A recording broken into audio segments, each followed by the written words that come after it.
Guten Abend hier im Presseclub. Mein Name ist Wolfgang Borgfeld. Ich habe das große Vergnügen, heute Abend Sie zu begrüßen als Vertreter des Medienmittwochs. Gestern war heute noch morgen. Das war im Januar 2002, dass wir unsere erste Veranstaltung als Medienmittwoch gemacht haben. Damals mit Hans Zippert über die Zukunft der Medien. Und 23 Jahre später hat sich einiges verändert. Einiges. Wir sind zum Beispiel nicht mehr monatlich mit dem Medienmittwoch unterwegs. Und der Medienmittwoch findet an einem Donnerstag statt. Das hat im Vorfeld für ein paar Irritationen gesorgt. Aber wir haben uns gedacht, naja, eine Marke, die so gut eingeführt ist, heute ist der 188. Medienmittwoch, die kann man dann auch flexibel halten. Flexibel bleiben ist das Motto. Wir freuen uns, diese Kooperation mit dem Presseclub hier zum zweiten oder dritten Mal und vor allen Dingen, glaube ich, in Zukunft auch noch öfter haben zu können. Das ist sehr schön, weil da sind wir ja eigentlich da, wo unser Name Medienmittwoch hingehört, direkt im Herz der Medien, weil wer uns verfolgt hat, weiß, dass wir das Thema sehr flexibel handhaben. Vom Verschwinden der Lokalzeitung, das ist ein spannendes Thema. Ich habe volontiert beim Oberursula Kurier. Damals gab es die Zeitung zweimal die Woche, dann irgendwann mal endlich täglich, jeden Tag, mit dem Gießener Anzeiger in der Kooperation. Heute gibt es die nicht mehr. Aber es gibt noch die Oberursula Woche. Der Anzeigenleiter der Oberursula Kuriers hat ein Anzeigenblatt draus gemacht. Und das kommt jede Woche einmal raus. So ist der Wandel der Zeiten.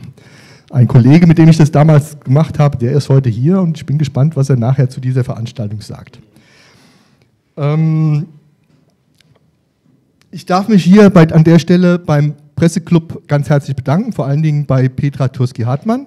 Ich darf mich bedanken bei Julio Klappich. Ich darf mich bedanken bei Semi Geridi, der Sie hinten mit Getränken versorgt. Und freue mich auf diese Veranstaltung. Ich darf mich an der Stelle aber vor allen Dingen auch bedanken bei der Medienanstalt Hessen, die den Medienmittwoch sponsert. So viel Werbung muss sein und wir sind da auch ganz froh drüber. Das Podium stellt Ihnen gleich Michaela Schmel vor. Michaela Schmel ist hier vom Presseclub im Vorstand und moderiert die Veranstaltung, auf die ich jetzt sehr gespannt bin und wünsche Ihnen einen schönen, erkenntnisreichen Abend. Vielen Dank.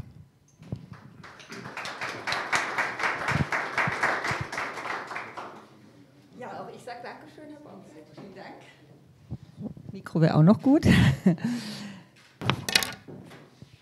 Ja, ich begrüße Sie nochmal im Namen des Presseclubs ganz herzlich zu unserer Veranstaltung heute, quasi unter dem Motto Rettet den Lokaljournalismus. Wir schauen, was wir dafür tun können. Warum ist Lokaljournalismus so wichtig? Ja, große Geschichten beginnen ja ganz oft im Kleinen, im Lokalen. Ich finde, ein Paradebeispiel bei uns sind die Recherchen zu den, nennen wir es mal, eigenwilligen Praktiken des ehemaligen Oberbürgermeisters Peter Feldmann. Da erschien in der FNP der erste Artikel über Ungereimtheiten bei der AWO. Das Thema wurde größer, erfasste weitere Medien und das Ende der Geschichte ist bekannt, die Abwahl des Oberbürgermeisters. Es gibt also viele brisante Themen, die ohne eine Lokalzeitung nicht ans Licht kämen. Es gibt aber auch viel Positives, ohne dass manches nicht stattfände in der kollektiven Wahrnehmung einer Gesellschaft, sei es in der Stadt oder sei es auf dem Land.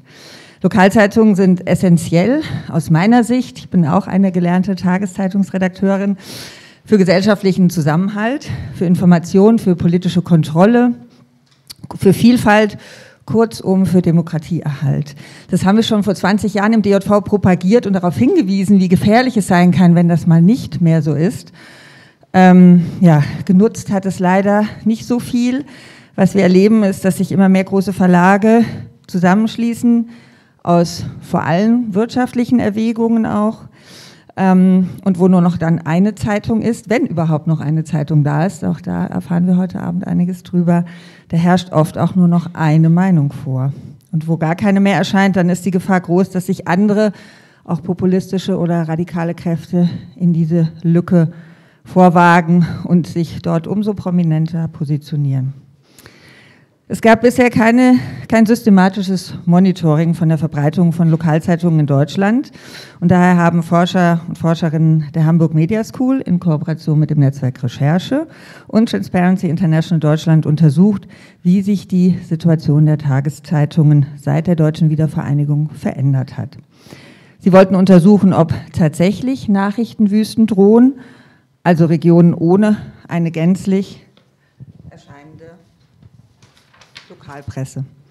Der Wüstenradar hat diese Datenlücke geschlossen. Die Pionierstudie hat die Zahl der wirtschaftlich unabhängig gedruckten lokalen Tageszeitungen auf Kreisebene von 1992 bis 2023 systematisch erfasst.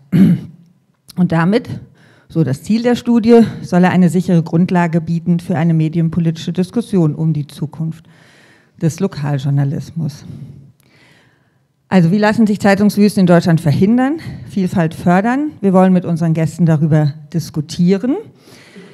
Ich begrüße ganz herzlich Dr. Thomas Schnedler. Sie sind Co-Geschäftsführer beim Netzwerk Recherche, einem Verband, der sich vor 20 Jahren, damals unter anderem auch mit unserem langjährigen Mitglied Christoph Maria Fröder gegründet hat. Sie leiten das Greenhouse von Netzwerk Recherche, ein Zentrum für gemeinnützigen Journalismus und Medienvielfalt.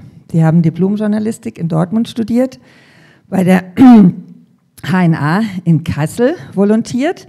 Dann waren Sie Projektleiter am Institut für Medien- und Kommunikationspolitik in Berlin, wissenschaftlicher Mitarbeiter der Rudolf-Augstein-Stiftungsprofessur für Praxis des Qualitätsjournalismus an der Uni Hamburg und Projektleiter beim gemeinnützigen Recherchezentrum Korrektiv in Berlin. Sie sind als Dozent in der Aus- und Fortbildung tätig und haben an der Uni Hamburg zu prekärer Arbeit im Journalismus promoviert. Herzlich willkommen. Und ganz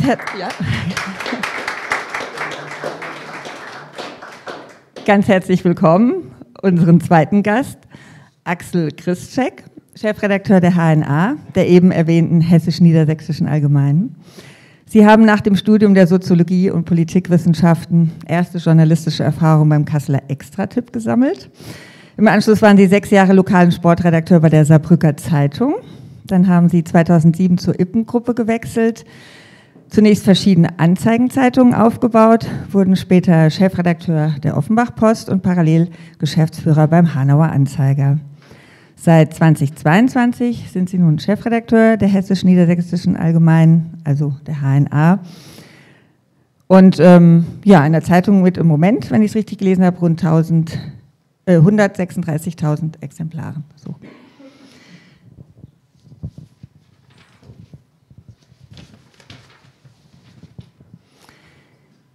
Ja, wir kommen jetzt zu der Vorstellung der Studie. Ich bitte Sie, Herrn Schnedler, uns die zu zeigen. Wir werden danach kurzen Umstieg machen und dann nachher auch Fragen im Podium zulassen, vom Podium und dann im Publikum zulassen. Gerne. Ja, vielen Dank. Sie haben jetzt gerade verraten, dass es für mich tatsächlich ein besonderer Abend heute ist, weil ich ein Kind der HNA bin. Und zwar im doppelten Sinne. Nicht nur, dass ich da meine journalistische Grundausbildung bekommen habe, in Kassel, in Frankenberg, in Nordheim, also Nordhessen, Südniedersachsen, sondern auch, weil ich damit wirklich eine Kindheitserinnerung verbinde. Und zwar an den Wohnzimmertisch zu Hause. Und da lagen 2 Zeitungen. Da lagen die HNA, Ausgabe Korbach, und die Waldeckische Landeszeitung, konkurrierende Zeitungen. Beide Zeitungen von alten Verlegerfamilien herausgegeben. Die eine blau, die andere rot.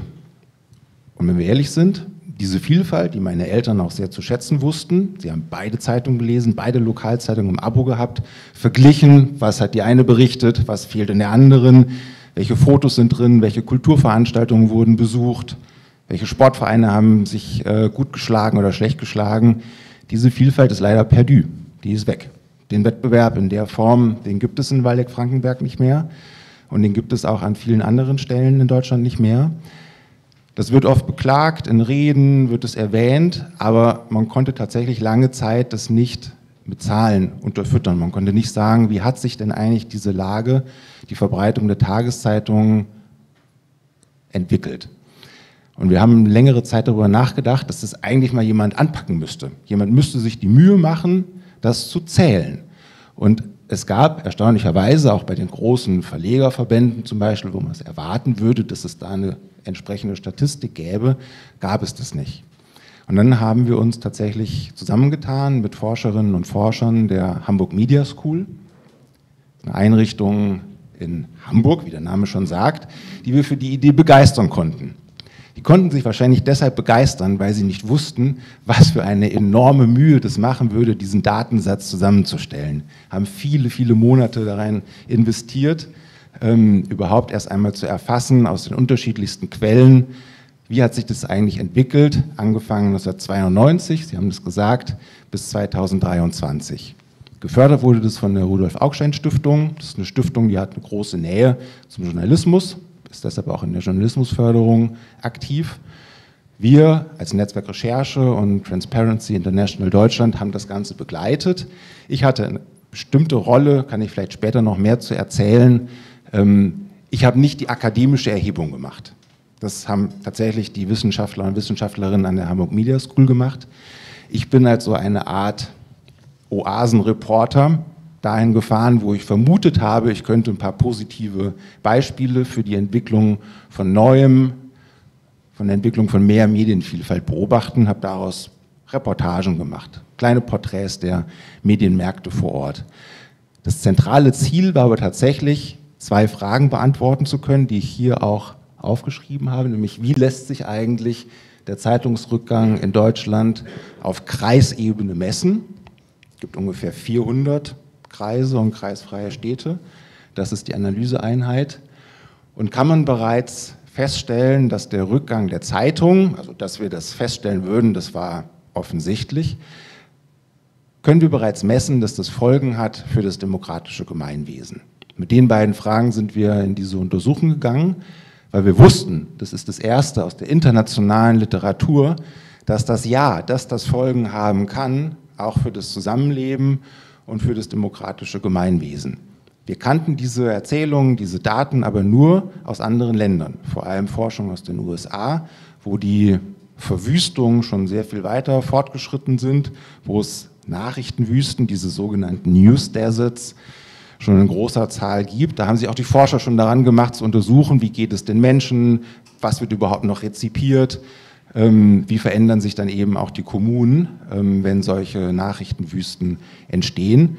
Und aus diesen Studien wussten wir, das wird ganz schön dramatisch. Also Wahlbeteiligung zum Beispiel ist so ein Indikator, geht runter. Polarisierung, politische Polarisierung kann zunehmen. Die Haushalte der Kommunen laufen aus dem Ruder, die wirtschaften nicht mehr so sorgfältig, wie sie es gemacht haben, wenn ein Watchdog da ist. Korruption ist plötzlich ein größeres Thema als vorher. Das waren alles Indizien, die wir aus der Forschung international wussten. Und die Forscher an der Hamburg Media School wollten gerne wissen, gibt es möglicherweise schon Anhaltspunkte auch in Deutschland für solche Zusammenhänge.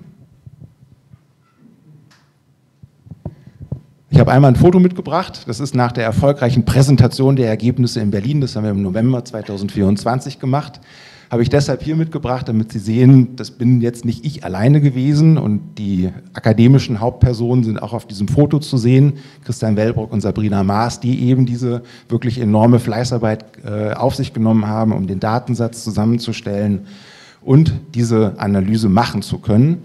Und wir waren sehr zufrieden, weil tatsächlich ein stabiler Datensatz dabei rausgekommen ist und wir auch Antworten auf diese gerade aufgeworfenen Fragen geben können.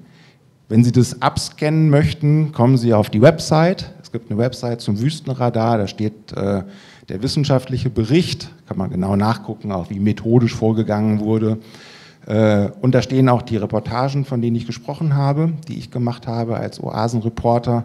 Da war ich am Bodensee, in Konstanz, ich war in Regensburg, in Bayern und in Greiz, in Thüringen. Dazu sage ich gleich noch ein bisschen mehr.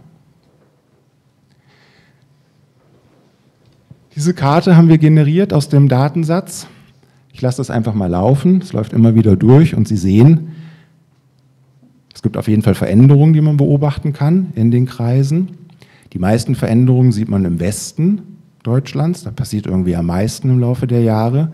Und Sie sehen aber auch, darauf muss ich schon mal hinweisen, es gibt keinen Kreis, der tiefrot eingefärbt wäre. Tiefrot würde bedeuten 0 Tageszeitungen, Nachrichtenwüste. Das heißt, überall, wo rosa eingefärbt ist, erscheint noch eine Tageszeitung. Betonung auf noch. Deshalb, diese rosa Flächen müssen wir uns genauer angucken, weil das sind die Einzeitungskreise. Da gibt es keinen Wettbewerb unter den Tageszeitungen. Ein Hinweis, der Wüstenradar hat tatsächlich nur die Tageszeitung, nur die Verbreitung der Print-Tageszeitung erfasst, hat nicht geschaut, wie es Lokalradio verbreitet, wie es Lokalfernsehen, welche Anzeigenblätter gibt es. Das hätte einfach den Rahmen gesprengt. Das wäre zu groß gewesen, das müssen andere Forscher machen auf der Grundlage. Uns ist bewusst, dass Lokaljournalismus an mehr Stellen stattfindet. Hier haben wir mal die Zeitung in den Fokus genommen. Noch keine Zeitungswüsten, aber eine wachsende Zahl von Einzeitungskreisen. In Zahlen haben wir 187 Einzeitungskreise, fast jeder zweite Kreis, 46,75%, wo es nur noch eine Zeitung gibt. Die Forscher haben dafür in dem Wüstenradar einen Begriff geprägt, so ein bisschen in Anlehnung an diese Metapher von der Nachrichtenwüste, sprechen sie von einer Nachrichtensteppe. Um zu sagen, ja, da ist sehr wohl noch was, da ist ein extrem wichtiges letztes Tageszeitungsmedium noch da, aber es ist schon ziemlich öde drumherum geworden und wenn wir nicht aufpassen, verschwindet auch noch das. Und ganz wichtig, der letzte Satz hier, es sind noch keine Effekte auf die Demokratie stabil messbar. Das ist aber auch nicht wirklich überraschend, weil es noch keinen tiefrot eingefärbten Kreis gibt. Wenn es das gäbe, wenn es diese Nachrichtenwüsten gäbe, könnte man dort sicherlich auch Effekte, wie wir sie aus der internationalen Forschung kennen, dann beobachten. Aber wir sind glücklicherweise noch nicht an dem Punkt. Das ist erstmal eine positiv stimmende Botschaft, das ist erstmal gut, dass wir da noch nicht sind. Deshalb habe ich da geschrieben, es ist 11:55. Und wir müssen uns Gedanken darüber machen, wie wir eigentlich mit dieser Situation, mit der Lage umgehen. Wir sind mit mindestens 2 Fragen aus diesem Projekt rausgegangen. Ich habe gesagt, wir haben den Bericht im November 24 vorgestellt. Die eine Frage war, diese Kreise, 400 klingt erstmal viel, sind ja immer noch eine ziemlich grobe Einheit. Müsste man sich nicht eigentlich mal so einen Kreis unter der Lupe angucken? Müsste man sich nicht mal vielleicht Waldeck-Frankenberg oder einen anderen Kreis anschauen und gucken, zum Beispiel, wie viele Journalisten gibt es eigentlich vor Ort? Gibt es noch überhaupt freie, auch Journalisten, die da von ihrer Arbeit leben können? Welche Anzeigenblätter gibt es? Gibt es da Radio? Also müsste man mal einen Kreis unter dem Brennglas sich angucken. Das machen andere Forscher jetzt. Das ist hervorragend, dass wir das quasi stimuliert haben, dass sowas jetzt kommt. Nicht in Waldeck-Frankenberg, aber an anderer Stelle. Und die zweite Frage war, und das ergab sich aus dieser Reise nach Greiz, von der ich erzählt habe, was passiert eigentlich mit den Menschen in den Kreisen, wo es nur noch eine Zeitung gibt, die dann aber gar nicht mehr zugestellt wird? Weil auch das gibt es in mehreren Kreisen, vor allem in Ostdeutschland, dass die Verlage sagen, aus wirtschaftlichen Gründen können wir die Tageszeitung euch nicht mehr wie gewohnt zum Frühstück nach Hause bringen. Und nach Greiz bin ich damals gereist, weil da Funke Medien, die da hinter der Ostthüringer Zeitung stehen, die da erscheint, das in einem sehr öffentlichen, transparenten, sehr aufwendigen Prozess versucht hat zu gestalten, diesen Abschied von der Papierzeitung. Oder, um es ein bisschen härter zu sagen, den zwangsweisen Umstieg der bisherigen Print-Abos auf Digital-Abos. Und Sie werden es wissen, das ist keine richtige Erfolgsgeschichte geworden. Denn obwohl sie wirklich sehr viel Mühe darauf verwendet haben, sehr viele Mittel eingesetzt haben, Medienpädagogen dabei hatten, von Dorf zu Dorf gefahren sind und ihr Mobil dort aufgebaut haben, um diesen Schritt zu erklären, haben sie fast jeden zweiten verloren durch diesen Schritt. Und wenn das passiert, dann fallen Menschen aus dem Bezug der Tageszeitung raus, aber auch aus dem Bezug von anständigem Lokaljournalismus. Und dann ist die Frage, wie bekommen die eigentlich ihre Informationen? Was ist mit denen, die man durch so einen Prozess, wenn das Digitalisieren nicht funktioniert, die man da verliert?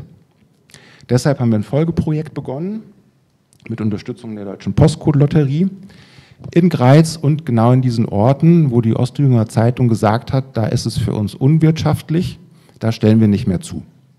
Das sind kleine, sehr kleine Ortschaften, die heißen Kossengrün, die heißen Langenwetzendorf, die heißen Erbengrün. Und da reisen wir jetzt hin und sprechen mit den Menschen darüber, wie sie sich eigentlich informieren, wie sie den Abschied von der Zeitung erleben oder ob sie einen Weg gefunden haben, trotzdem die Zeitung zu lesen. Weil das gibt es natürlich auch, dass man noch einen Nachbarn hat, eine Nachbarin, die den vielleicht irgendwo kauft oder so. Das ist ein laufendes Projekt, deshalb kann ich da nur erste Einblicke geben. Wir werden im Herbst wahrscheinlich da einen abschließenden Bericht auch vorlegen können. Wir machen, also wissenschaftlich nennt man das Fokusgruppen. Eigentlich sind es offene Gespräche darüber, wie zum Beispiel die Erwartungen an Lokaljournalismus sind, was sie von der Zeitung bislang bekommen haben und was sie jetzt vermissen. Und ich habe 3 Eindrücke mitgebracht, die jetzt aus den ersten Gesprächen sich ergeben haben. Ich war gerade in der vergangenen Woche, war ich selbst, man sieht mich nicht, weil ich habe das Foto gemacht, bei den Damen in Langenwetzendorf. Das sind die Landfrauen, die haben mich netterweise empfangen und haben mit mir eben über die Zeitung gesprochen. Diese alten Zeitungen, die Sie vielleicht erkennen können, die die Damen in der Hand halten, ist zum Beispiel die Volkswacht, die davor der Ostringer Zeitung erschienen ist. Wir hatten eine Kooperation mit einem örtlichen Museum, die geschaut haben, was haben wir eigentlich in den Archiven an Zeitungen, um es so ein bisschen greifbarer zu machen. Interessanterweise hat Greiz und diese Region dort hat eine große Tradition in der Papierherstellung. Also gerade da, wo das Papier hergestellt wurde, wo noch die Papiermühlen stehen, gibt es leider keine Papierzeitung mehr. So sind wir sehr gut ins Gespräch gekommen und was ich auf jeden Fall gemerkt habe, ist, es gibt eine sehr starke Bindung an die Papierzeitung. Also eine über Jahrzehnte gewachsene Verbundenheit und auch den Wunsch, dass es so bleibt. Das Lesen der Zeitungen gehört zum Tag dazu, das strukturiert vielleicht sogar den Tag und man schätzt die Zeitung als solche einfach sehr. Und man empfindet es aber, glaube ich, auch als so einen Ort, wo sich das Gemeinwesen so ein bisschen herauskristallisiert, wo die Themen, die Veranstaltungen, die Menschen zu sehen sind, die einen auch selber umtreiben. Und wenn das wegbricht, dann fehlt echt was. Was Sie auch sagen, diejenigen, die die Zeitung noch lesen, man kann die sich jetzt, das hat der Verlag dann nach einiger Zeit zähneknirschend eingeräumt, man kann die sich jetzt noch per Post schicken lassen. Das heißt, man bekommt die dann am übernächsten Tag, wenn halt die Post ausgeliefert wird. Lesen sehr genau die Zeitung. Also denen fällt auf, wenn plötzlich ganz viele Fehler drin sind. Ich würde immer in ein exzellentes Korrektorat investieren. Man hält auf jeden Fall Abos dadurch. Die vermissen aber auch Themen in ihrem absoluten Nahbereich, also tatsächlich in den Ortschaften selbst. Und wir kommen dann in diesen Gesprächen sehr oft an so einen Punkt, wo sie sagen, Mensch, hier zum Beispiel diese Scheune, die verfällt. Und da müsste doch eigentlich endlich mal jemand hingucken, was steckt eigentlich dahinter. Oder diese Straße, die wird nicht weitergebaut. Warum kann ich darüber nichts in der Zeitung lesen?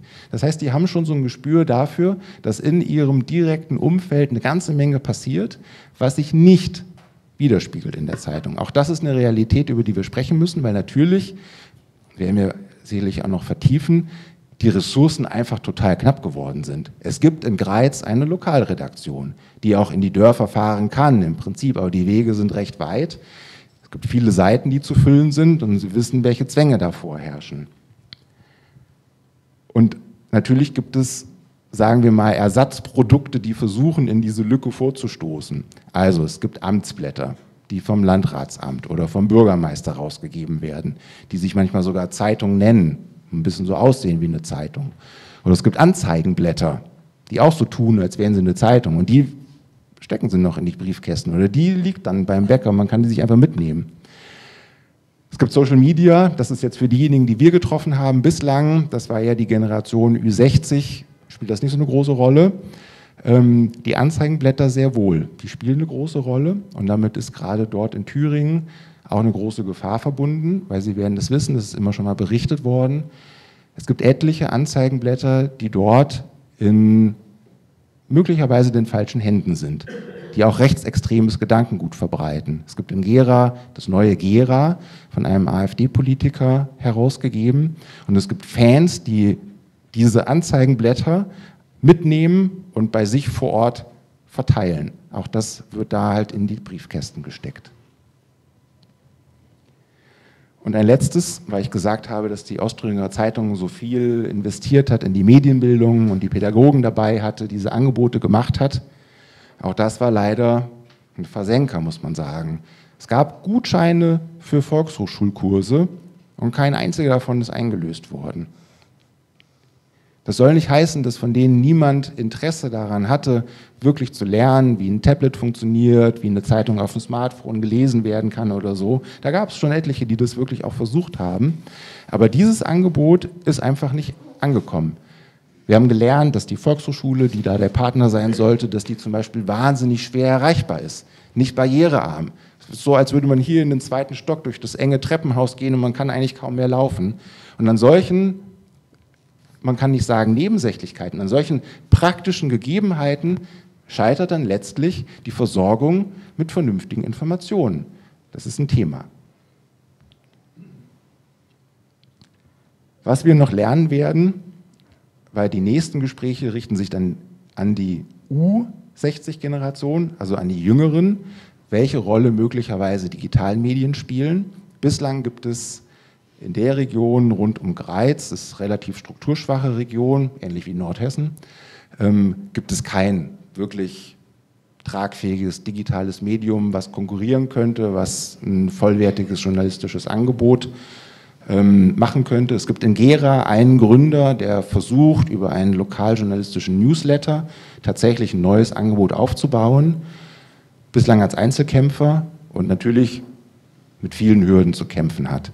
Das ist was wir uns noch vorgenommen haben, herauszufinden, wie gerade in dem Bereich auch dann die Transformation, das ist eine riesige Aufgabe, eine gewaltige Aufgabe, vor der auch die HNA und alle anderen stehen, wie die bewältigt werden könnte. Wenn wir gucken, es gibt ja noch weitere Generationen, wie die eigentlich dann Lokaljournalismus zukünftig konsumieren werden. Vielen Dank.